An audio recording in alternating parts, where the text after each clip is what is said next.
Palavra da Verdade, a exposição bíblica com Hernandes Dias Lopes. Convido você a abrir sua Bíblia comigo na carta de Paulo aos Filipenses. Filipenses capítulo 4.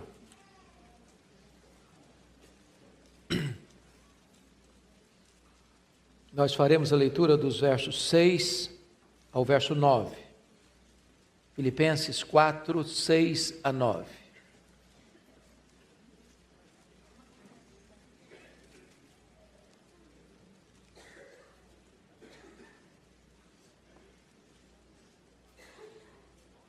O apóstolo Paulo escreve: Não andeis ansiosos de coisa alguma. Em tudo, porém, sejam conhecidas diante de Deus as vossas petições pela oração e pela súplica com ações de graças. E a paz de Deus, que excede todo o entendimento, guardará o vosso coração e a vossa mente em Cristo Jesus. Finalmente, irmãos, tudo o que é verdadeiro, tudo o que é respeitável, tudo o que é justo, tudo o que é puro, tudo o que é amável, tudo o que é de boa fama, se alguma virtude há e se algum louvor existe, seja isso o que ocupe o vosso pensamento. O que também aprendestes e recebestes e ouvistes e vistes em mim, isso praticai, e o Deus da paz será convosco. Amém. Hoje eu quero conversar com vocês sobre um tema, sobre um assunto que atinge a todos nós. Se formos honestos com nós mesmos, teremos que admitir que num grau maior ou menor, todos nós enfrentamos esse problema chamado ansiedade.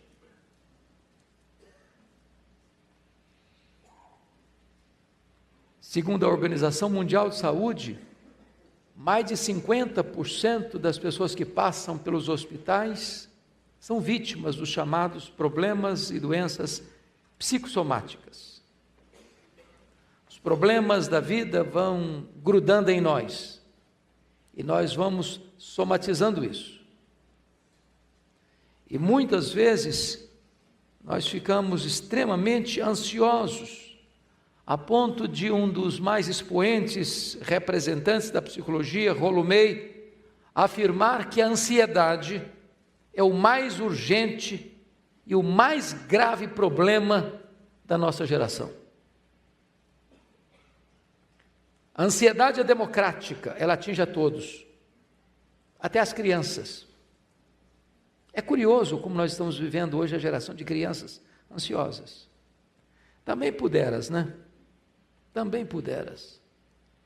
As crianças são expostas hoje a imagens de violência, a desenhos animados de feitiçaria, de coisa pesada.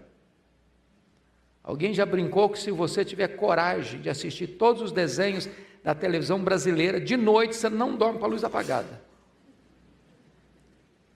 A meninada está estressada. E é curioso que há pouco tempo, lá em Vitória, eu cheguei um dia, e eu gosto de brincar com as crianças, e tinha uma menina brincando assim, bem distraída, e eu me aproximei dela com muito jeitinho e disse assim: filha, que vidona, hein? Ela olhou brava para mim e disse: o senhor é que pensa. E eu tomei um susto, porque jamais podia esperar uma resposta dessa de uma criança, já estressada.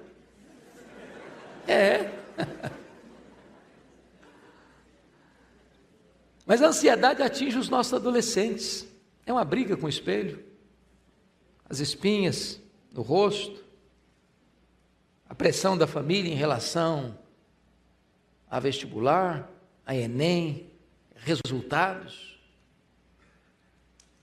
A ansiedade atinge os nossos jovens, vivendo o problema aí, caso não caso, com quem caso, quando caso, o que é que eu vou fazer da minha vida? Consegui tirar o diploma, mas cadê o emprego? É um problema. A ansiedade atinge os casais, os casados, né? A pressão da estabilidade financeira, a pressão da garantia no emprego, problema do estudo dos filhos. Hoje a educação virou uma indústria cara, caríssima. Namoro dos filhos, o medo de perder o emprego já na meia-idade. O que é que eu vou fazer?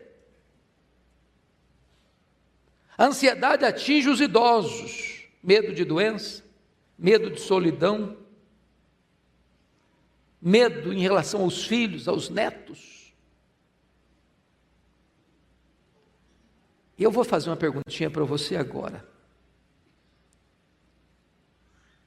Qual foi a última vez que você viu uma pessoa ansiosa?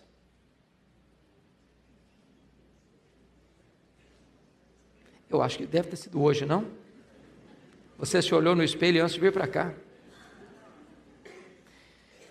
Então, como é que nós vamos lidar com esse problema da ansiedade?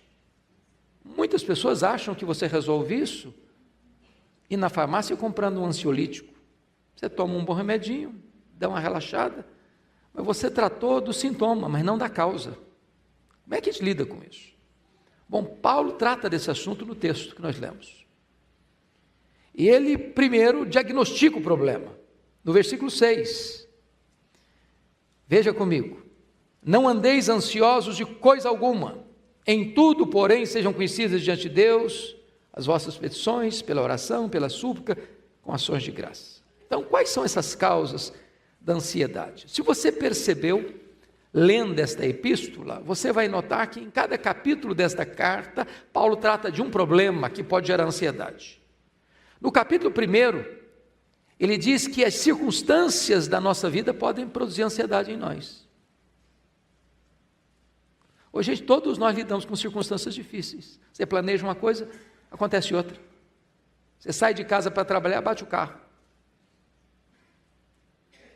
Você chega no emprego, você é convidado aí para o departamento pessoal, porque ali não tem mais chance para você. Você estuda anos a fio para um concurso, faltou um pouquinho, mas você não passou. Você vai no médico para um exame de rotina, descobre que está com uma doença grave. Circunstâncias que você não controla, mas que atingem você. Paulo, ao escrever esta carta, ele estava preso, ele estava algemado em Roma. E ele tenta acalmar o coração da igreja e dizer o seguinte: eu quero que vocês saibam que as coisas que me aconteceram têm antes contribuído para o progresso do Evangelho. Estou passando situação difícil, mas eu não perdi a perspectiva de que Deus está no controle da minha vida. Pode existir para mim acaso, para Deus não. Para Deus existe providência. Olhe para a vida na perspectiva da soberania de Deus, para que as circunstâncias não tirem de você a sua paz e produzam em você ansiedade. Mas se você olhar no capítulo 2 dessa carta, não andeis ansiosos de coisa alguma. No capítulo 2, Paulo trata de um outro problema que gera ansiedade no coração da gente. São os relacionamentos estremecidos. A igreja de Corinto, a igreja de Filipos era uma bênção, mas os crentes estavam batendo cabeça. Pasmem vocês, até as mulheres da igreja estavam brigando. As mulheres quando brigam, porque o som está muito difícil mesmo. A Evódia e a Cinti que não pensavam concordemente mais no Senhor. Tinha irmão lá na igreja, trabalhando na igreja, mas lidando com partidarismo. Outros trabalhando na igreja, vanglória. Tinha muita gente trabalhando, mas sem trabalhar em harmonia, concordemente. E sabe, irmãos, quando tem problema de relacionamento dentro de casa ou na igreja, isso produz estresse, isso gera ansiedade, sofrimento. E eu posso até garantir para você que as pessoas nos fazem sofrer mais do que as circunstâncias. As pessoas nos machucam, as pessoas nos decepcionam, e nós decepcionamos as pessoas. Isso produz ansiedade. Quando Paulo vai para o capítulo 3, ele fala de um outro assunto que gera ansiedade. Lá no capítulo 3, versículo 19, ele diz que existem algumas pessoas que só se preocupam com coisas terrenas. Meus amados irmãos, vamos pensar bem nisso aqui. Vocês acham que dinheiro tem sido motivo de estresse hoje? Tem? Às vezes você fica ansioso por causa de dinheiro também? É curioso como a nossa geração mudou o padrão.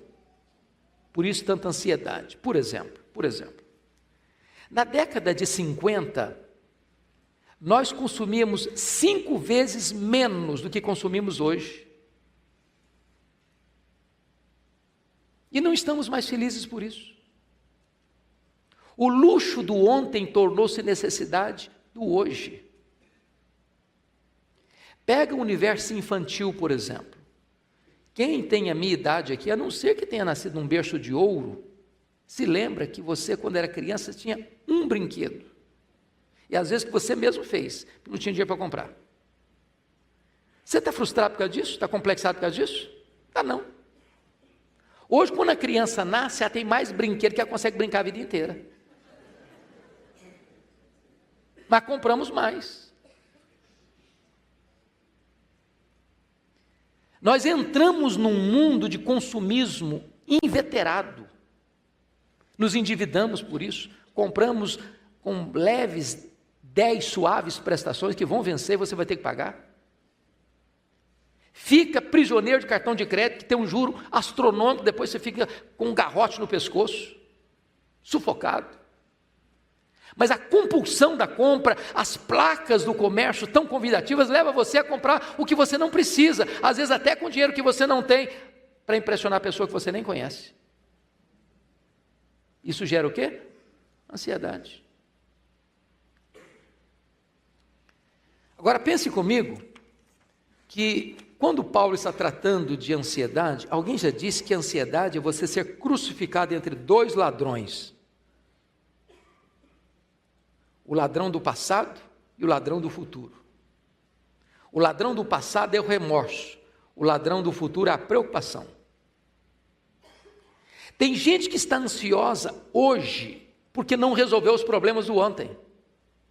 E Paulo lida com isso no capítulo 3 dessa carta, quando ele diz: esquecendo-me das coisas que para trás ficam, prossigo para frente, para o alvo, para a soberana vocação de Deus. Pense quem foi Paulo. Foi um assassino, mandou matar muita gente, tinha muito sangue derramado, e ele tinha as mãos contaminadas de sangue. Se ele não tivesse se apropriado do perdão de Deus, ele tinha que viver num divã de um psicanalista a vida inteira.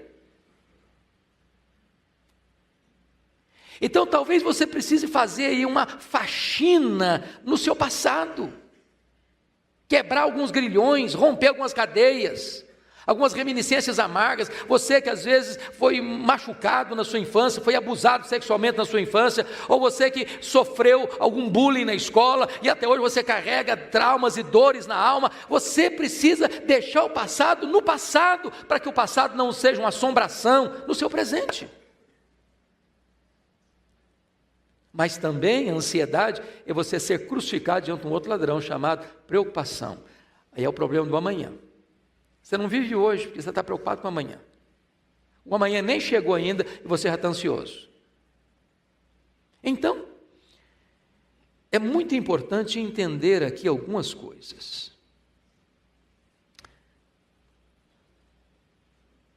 Como é que é a sua vida? Eu li um livro, O Sentido da Vida, do Dr. John Mackay, e esse livro é fenomenal. E John Mackay, neste livro, O Sentido da Vida, conta a história de um personagem, talvez mitológico, Pierre G. de Ibsen. Era um personagem que procurou sentido na vida, felicidade para a vida, fazendo viagens nos lugares mais remotos e mais exóticos do mundo. Depois que ele viajou o mundo inteiro, teve experiências 1000, ele retorna para sua casa, retorna para sua região de origem, mas a alma insatisfeita. O coração ainda sem ser preenchido. E ele vai para o quintal, e tem lá um canteiro de cebolas, e ele arranca uma daquelas cebolas, e começa a descascar a cebola. Para cada casca que ele tira, ele dá o nome de uma aventura, de uma viagem, de um passeio, de uma experiência. E ele vai descascando a cebola e vai nominando as experiências vividas. Ao final ele descobriu que aquela cebola só tinha casca. Era tudo que ela tinha. E ele disse: assim foi a minha vida, só casca.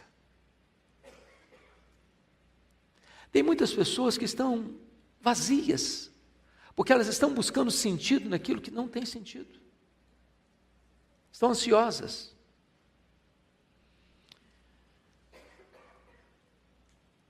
Quais são os resultados da ansiedade? Primeiro, a palavra ansiedade na língua grega é muito forte. Sabe o que significa a palavra ansiedade na língua grega? Estrangulamento. É puxar você em direções opostas, é rasgar você pelo meio, é agredir você emocionalmente, é violentar você psicologicamente. Então, o que a ansiedade faz? Ela rouba as nossas forças. Por que rouba as nossas forças? Porque ansiedade ou preocupação é quando você está sofrendo por algo que ainda não está acontecendo, que tem potencial de acontecer, mas não está acontecendo, e você antecipa o sofrimento e começa a sofrer. O problema é que, estatisticamente falando, 70% dos assuntos que nos deixam ansiosos nunca vão acontecer. O que acontece? Você sofreu o quê? Desnecessariamente. É por isso que a Bíblia diz: basta ao dia o seu próprio mal. Se você está enfrentando um problema, lidando com um problema, enfrente-o, encare-o, não fuja dele. Mas se o problema ainda não está ocorrendo, não puxe o problema do futuro para o presente para sofrer por ele, porque isso não vai ajudar você, isso não vai fortalecer você, isso vai enfraquecer você. E se porventura o problema de fato vier a acontecer amanhã, se você sofreu ontem, vai sofrer hoje de novo, vai sofrer 2 vezes. Mas sabe o que a Bíblia diz? Quando a Bíblia diz assim: não andeis ansiosos de coisa alguma, o Senhor Jesus Cristo vai além no Sermão do Monte e diz que os gentios que não conhecem a Deus é que se preocupam com todas essas coisas. Em outras palavras, quando Jesus trata do assunto ansiedade, ele está dizendo que a ansiedade é um sinal de incredulidade.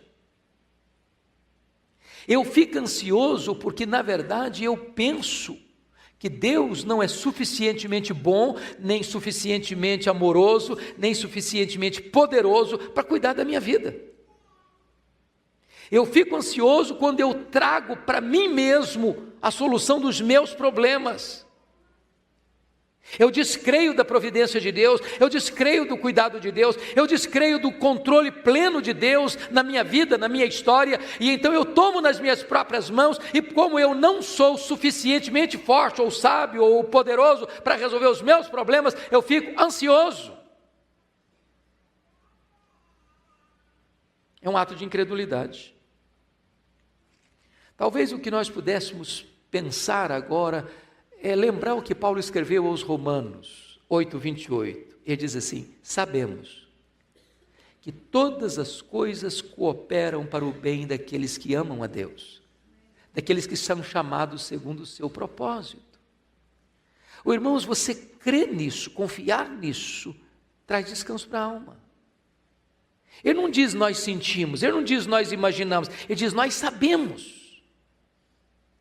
Isso não é a linguagem da conjectura hipotética, essa é a linguagem da certeza experimental. Nós sabemos que Deus está no controle, que Ele está com as rédeas nas mãos, que não tem acaso, que não tem sorte, que não tem azar, que tem providência, que tem cuidado de Deus, que tem agir de Deus. Às vezes nós ficamos ansiosos, sabe por quê, irmãos? Nós não enxergamos na curva, nós não enxergamos no escuro, nós não sabemos o que está lá no final da linha, nós não sabemos o final dessa história, qual vai ser o último capítulo.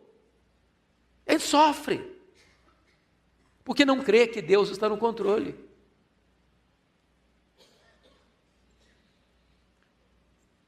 Agora deixa eu dizer uma coisa para você, a ansiedade é inútil. Jesus Cristo perguntou assim lá em Mateus 6:27, qual de vós, por mais ansioso que esteja, pode acrescentar um côvado à sua existência? Um côvado, irmãos, é a distância do cotovelo à ponta do dedão. Dá 45 centímetros. O que ele está dizendo é o seguinte: você não estica a sua vida, nem sequer meio metro, pelo fato de você estar ansioso. É inútil, absolutamente inútil. Você não fica melhor porque está ansioso. Você não fica mais sábio, mais forte, mais poderoso porque está ansioso. A ansiedade, ao contrário, ela drena suas energias. Ela tira o seu foco. Ela desvia sua atenção do Deus que está no controle para o problema. O problema que é maior que você.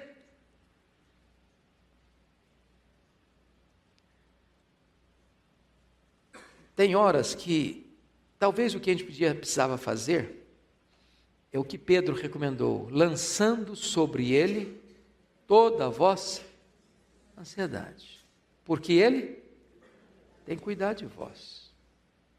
Tem hora na vida, irmãos, convenhamos, que os problemas são tantos e tão fortes que nós perdemos o controle. Já aconteceu isso com você? Pensa em Paulo indo para Roma, o navio jogado de um lado para o outro. Chegou um momento que diz a Bíblia que eles largaram o leme e foram sendo levados. Tem hora que você, querendo ou não, não tem mais o controle da situação. Mas quando você perde o controle da situação, Deus não perdeu. Deus continua no controle. Então o crente vive, não é pelo sentimento, o crente vive pela fé. Eu não estou no controle, mas eu sei que Deus está. Eu não tenho mais controle sobre a minha saúde, eu não tenho controle mais sobre a minha família, eu não tenho controle mais sobre o meu trabalho, eu não tenho controle mais sobre isso, eu não tenho controle mais sobre aquilo, mas Deus está no controle. E você descansa. Você lança aos pés dele toda a sua ansiedade. Mas preste atenção. A ansiedade, ela é incompatível com a fé cristã. Portanto, disse o Senhor Jesus: não vos inquieteis dizendo que comeremos, que beberemos, com que nos vestiremos. George Miller, que foi um homem de fé, um homem de oração, disse o seguinte: o começo da ansiedade é o fim da fé. O começo da ansiedade é o fim da fé. Mas deixa eu dizer algo para você. A ansiedade, de certa forma, é uma falta de bom senso. Porque às vezes a gente está sofrendo tanto agora, por aquilo que vai ser ter uma bênção amanhã. Quantos pais estão chorando por um filho hoje, sem nem perceber o que Deus vai fazer? Levanta esse filho, levanta essa filha, para ser uma bênção. E você está chorando, sofrendo hoje, em vez de estar confiando na providência de Deus. Eu nunca me esqueço de uma cena a que eu passei no seminário. Eu morava num prédio, Raquel, é o prédio anexo ao prédio maior do seminário, e só tinha um bebedouro, ficava lá no final do corredor. Estava no quarto 9, tinha que rodar alguns metros para ir no bebedouro tomar água à noite. E eu estou levantando de madrugada para ir no bebedouro, quando estou passando, a porta do quarto de um colega aberta, colega de turma. Aliás, o mais jovem colega de turma. Quando eu olho, ele estava chorando, mas chorando convulsivamente. Eu tomei um susto, entrei apressadamente e disse: o que é que aconteceu? Morreu alguém na sua família? Ele disse: não, eu estou com medo da minha mãe morrer. Falei: mas em qual hospital que ela está? Qual o problema dela? Não, ela não está doente não, só estou com medo dela morrer um dia. Falei: cara, mas deixa a sua mãe viver, ué. Sabe o que é que aconteceu? Isso tem 40 anos, a mulher está viva até hoje.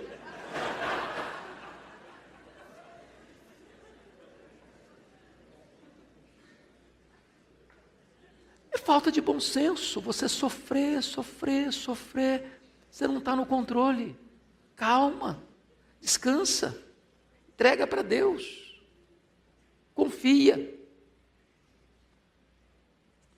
Não andeis ansiosos de coisa alguma. Bom, mas se Paulo só nos desse esse conselho, talvez ele não nos ajudaria tanto. Depois que ele diagnostica o problema, ele vai dar o remédio, vai mostrar o remédio. O que ele diz aí no versículo de número 6? Em tudo, porém, sejam conhecidas diante de Deus as vossas petições, pela oração e pela súplica, com ações de graças. E aqui eu chamo a sua atenção para um ponto importante. Como é que você resolve a ansiedade? Paulo nos dá uma receita com 3 remédios eficazes. Primeira coisa, você quer resolver o seu problema de ansiedade? Aprenda a orar corretamente. E no versículo 6, ele fala de 3 tipos de oração. Ele fala de oração, de súplica e de ações de graças. A palavra oração aí no grego é a mesma palavra para adoração. Então ele está falando de 3 coisas. Você adora a Deus, você suplica a Deus e você dá graças a Deus. Você adora a Deus por quem Deus é. Você pede a Deus porque Ele é seu Pai. E você dá graças a Deus por aquilo que Ele faz. Como é que você resolve o problema de ansiedade? Primeira coisa, você precisa saber quem é o seu Deus. Quem é o seu Deus? Quão grande Ele é? Quão poderoso Ele é? Quão capaz Ele é? Quão suficiente Ele é para cuidar de você? A W. Tozer, um dos mais expoentes escritores do século passado, ele diz que o maior problema nosso é que nós passamos o tempo todo tomando o nosso próprio pulso e olhando para o nosso próprio umbigo, quando na verdade a maior necessidade nossa é saber quão grande é o nosso Deus, quão grande é o seu Deus. Gente, se Ele mede os céus a palmos, se Ele mede as águas na concha da sua mão, se Ele faz sair as estrelas e ao chamá-las todas pelo nome, nenhuma delas vem a faltar, se Ele olha para o mundo inteiro e olha as nações como um pingo que cai de um balde, você acha que Ele não é poderoso para cuidar da sua vida? Você acha que Deus está encrencado com seus problemas? Quando você sabe que o seu Deus é o todo-poderoso Deus, Ele dirige os céus, Ele dirige a terra, Ele controla os anjos, Ele controla os astros, Ele controla o ar, Ele controla o mar, Ele controla os rios, Ele controla o universo, enfim, você acha que Ele não é capaz de cuidar da sua vida? Adore-o, exalte-o. Mas agora você precisa aprender a orar pedindo. Ele é seu Pai? Ele te dá liberdade de pedir a Ele? Você tem livre acesso a Ele? Você pode falar com Ele qualquer hora? Então apresente suas queixas a Ele, suas dores a Ele, suas necessidades a Ele. Você acha que Deus já fez coisas lindas na sua vida? Comece a agradecer, pare de murmurar, pare de reclamar. Comece a entender o que Ele já fez de bom na sua vida, comece a agradecer. Quando você aprende a orar corretamente, você é curado da ansiedade. Segundo remédio que Paulo dá, olha comigo o versículo 8. Você precisa aprender a orar corretamente, segundo você precisa aprender a pensar corretamente. E ele diz no versículo 8 assim: irmãos, tudo que é verdadeiro, tudo que é respeitável, tudo que é justo, tudo que é puro, tudo que é amável, tudo que é de boa fama, se alguma virtude há, se algum louvor existe, seja isso que ocupe o vosso pensamento. Irmãos amados, a vitória ou a derrota está aqui. Agora, para você fazer isso, você tem que ler Bíblia, você tem que conhecer as promessas de Deus, você tem que se alimentar das verdades de Deus, você tem que tomar posse das promessas de Deus, vai alimentando a sua mente, vai alimentando o seu coração, das promessas que Deus faz. Sabe por quê? Porque Deus é fiel à sua própria palavra, nenhuma das suas promessas jamais caiu por terra, e quando você vai lendo a Bíblia, vai conhecendo a Bíblia, vai conhecendo a palavra, vai se alimentando das promessas de Deus, isso vai entrando na sua mente, isso vai entrando no seu coração, e você vai pensando biblicamente. Quando a luta chegar, quando o problema vier, quando a prova bater, quando a ansiedade bater a sua porta, você está cercado por uma estratégia divina, por a fortaleza divina que protege a sua mente e o seu coração. Terceiro remédio para você curar a ansiedade. Primeiro é aprender a orar corretamente. Segundo é aprender a pensar corretamente. A terceira é aprender a agir corretamente. Olha o versículo 9 comigo. Ele diz assim: O que também aprendestes e recebestes e ouvistes e vistes em mim, isso praticai. Eu posso ser um teórico, saber tudo. Se eu não boto em prática, não vai adiantar nada. James Hilter disse com muita clareza: você não é o que você sabe, nem o que você sente, você é o que você faz. Se você for um mero ouvinte da palavra de Deus, mas não for um praticante da palavra de Deus, a ansiedade vai pular nas suas costas e vai te dominar. Agora, vamos entender algo aqui, meus amados irmãos, ainda. Depois que Paulo trata do remédio, ele diagnosticou o problema, ele deu o remédio para o problema, agora ele vai mostrar a cura para o problema. Você pode ler o versículo 7, a uma só voz comigo, com voz clara, eloquente, bonita, vamos todos juntos? E a paz de Deus, que excede todo o entendimento, guardará o vosso coração e a vossa mente em Cristo Jesus. Oh, amados irmãos, que coisa preciosa, que há uma substituição da ansiedade pela paz de Deus. Quando eu estou ansioso, eu estou inquieto, eu estou desassossegado, eu estou perturbado, eu estou estrangulado emocionalmente. Aí eu orei, aí eu alimentei minha mente, aí eu pratiquei o que é certo, e aí a ansiedade foi embora, e veio morar no lugar a paz de Deus. É aquela serenidade no meio da tempestade. O problema pode estar lá ainda, mas você está descansando. Davi estava fugindo do seu filho, que queria matá-lo e tomar o trono. E ele fugiu a pé, já velho, no deserto, em tendas improvisadas. Ele diz: em paz me deito e logo pego no sono, porque só tu, Senhor, me fazes repousar seguro. Você está descansando, você confiou que Deus está no controle. Isso é a paz de Deus. Agora preste atenção que esta paz é uma paz diferente. Como assim? O que o homem hoje entende por paz? Ausência de problema. Estou em paz. O que você quer dizer com isso? Está tudo bem, tudo calmo. Mas isso é paz de cemitério. Se tem um lugar que não tem problema, é cemitério, sabia? Lá ninguém briga, ninguém discute, ninguém é mais orgulhoso que ninguém, ninguém é mais rico do que ninguém, todo mundo igualzinho. Vive uma paz, mas também não tem vida.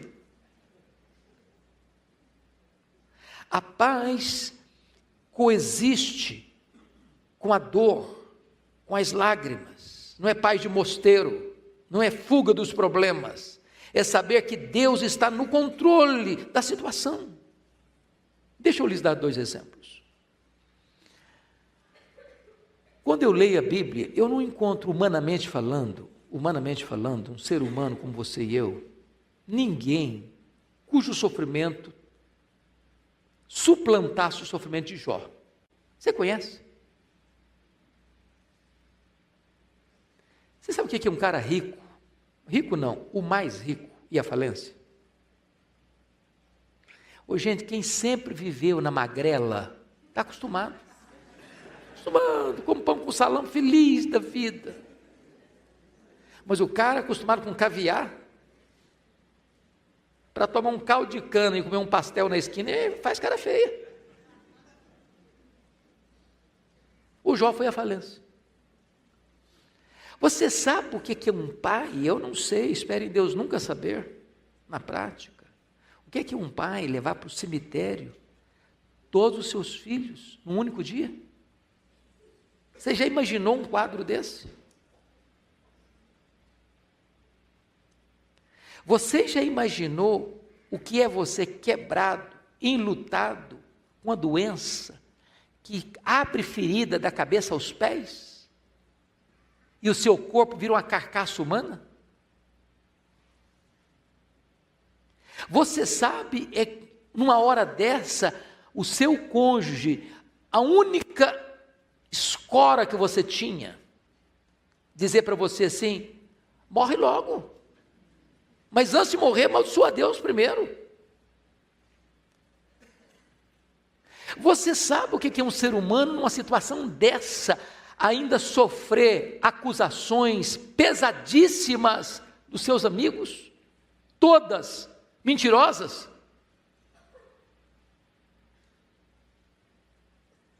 Mas foi esse homem que diz assim: o meu Deus inspira canções de louvor nas noites escuras. A despeito de tudo isso, eu tenho uma convicção que nunca foi abalada na minha alma, é que o meu Redentor vive. Isso é paz no vale. Deixa eu lhes dar um exemplo, outro. Eu acho que, abra sua Bíblia não sei se vocês têm na sua Bíblia, eu tenho na minha aqui, essa é a sua Bíblia da Casa Editora Presbiteriana, tem um inário no final. Sua Bíblia tem inário no final? Tem não, né? Alguns de vocês só têm. Deixa eu abrir aqui no hino 108, um dos hinos mais bonitos do nosso inário.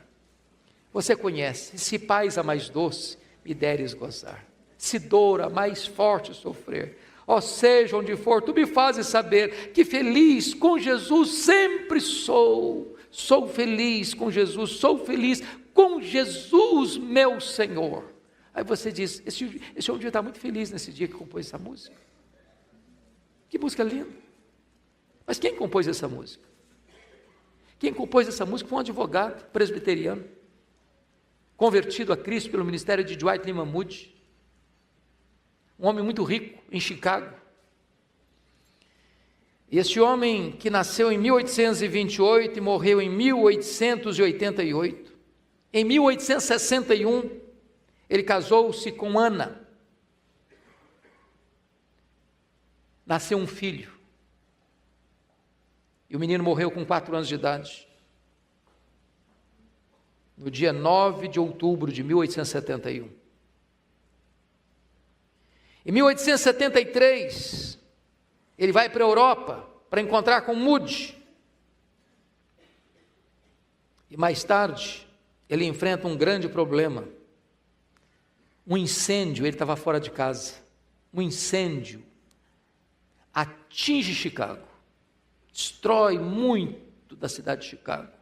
Ele estava em Louisiana, ele recebe a notícia e sai desesperado para casa, com medo de chegar lá e a sua família ter sido destruída pelo incêndio. Louvado seja Deus, a família foi poupada do incêndio, mas grande parte da sua fortuna ficou destruída pelas chamas.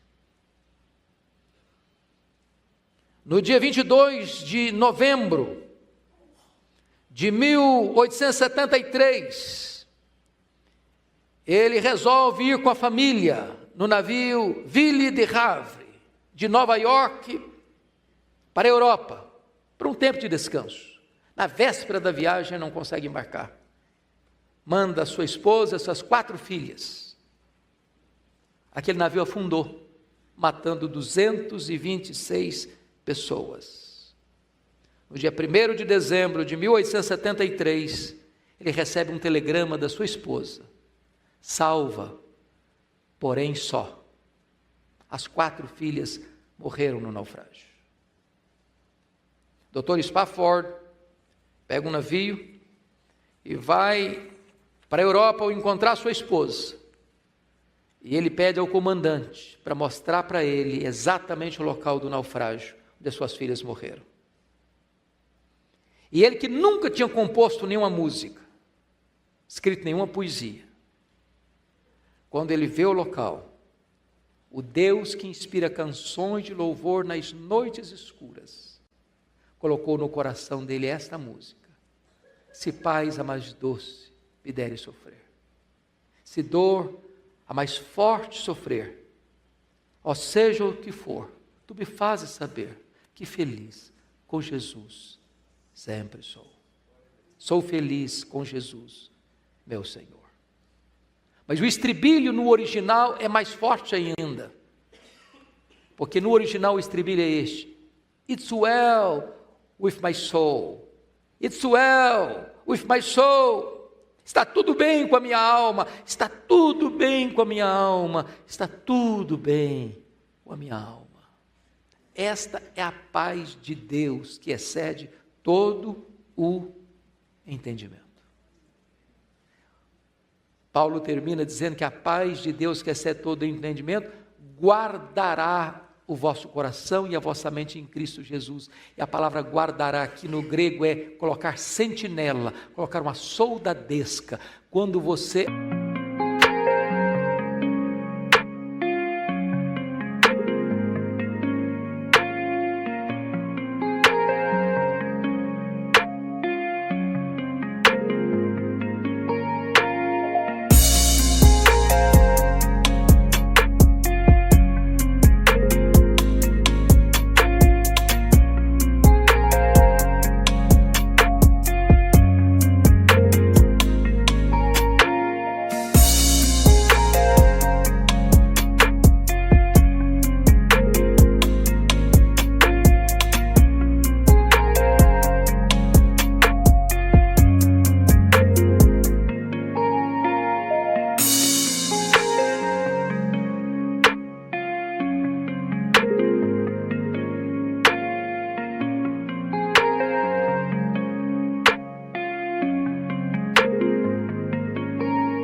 ora, quando você pensa, quando você age, então a paz de Deus vem e guarda a sua cabeça e guarda o seu coração, faz sentinela na sua razão e na sua emoção, e então quando a ansiedade tenta entrar, não consegue mais, porque a cidadela da sua mente e do seu coração estão guardados pela paz de Deus. O que é que você e eu vamos fazer com a ansiedade? A ordem de Deus é: não andeis ansiosos de coisa alguma. Vamos orar? Você precisa de tratar disso no seu coração? Se você e eu não somos o que nós sentimos ou falamos, mas somos o que nós fazemos, eu quero então agora recomendar a você de forma prática. Eu não sei se você tem vida devocional. Nós estamos correndo demais, não estamos? Às vezes você está ocupado demais para se ocupar com Deus. Talvez uma coisa prática, tire 10 minutos pelo menos. Você abrir sua Bíblia, você curvar o seu joelho, você falar com Deus. Em vez de você ficar reclamando, murmurando, fale com Deus. Em vez de você alimentar a sua mente com todos os noticiários trágicos, com todas as notícias ruins e os fake news da vida, gaste um pouco mais de tempo memorizando a sua Bíblia, decorando alguns versículos da Bíblia, se apropriando das promessas de Deus. Em vez de você ser apenas um teórico ouvinte, comece a botar em prática o que você conhece da palavra de Deus.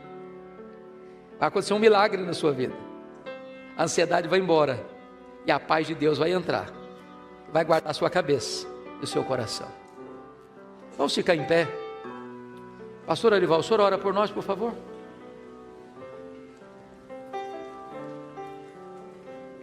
Eu vou orar e vou trocar o hino. Nós temos que cantar agora, sou feliz com Jesus. 108. Senhor Deus, o Senhor conhece a nossa estrutura. E o Senhor sabe que nós somos pó. Nós somos frágeis. Mas a Tua palavra nos diz, e nós cremos nesta noite, que tudo podemos naquele que nos fortalece. Na força do Senhor, na força da Tua palavra, na força das Tuas promessas, na força do Espírito Santo, nós queremos expulsar da nossa mente, do nosso coração, toda a ansiedade aqui nesta noite. Queremos ser curados, queremos lançar sobre Ti, queremos despejar aos Teus pés todas as nossas preocupações, angústias, ansiedades. Cura-nos, Pai. Ordena aí, do Teu trono de graça e de misericórdia, ordena que a paz de Jesus, que excede todo entendimento, seja derramada em cada coração aqui nessa noite. Que cada mente possa experimentar a paz celestial. Que nós possamos voltar para casa desfrutando dessa paz. Que possamos deitar hoje à noite, pegar logo no sono, porque só Tu fazes-nos descansar com segurança. Pai, nós não queremos ausência de problemas. Nós queremos graça para enfrentar os problemas. Porque quando nós estamos fracos, aí é que nós somos fortes. O Teu poder se aperfeiçoa na nossa fraqueza. Então, guarda o Teu povo nesta noite. Consola o Teu povo. Anima o Teu povo. Fortalece o Teu povo. Em nome de Jesus. Amém. Palavra da Verdade. A exposição bíblica com Hernandes Dias Lopes.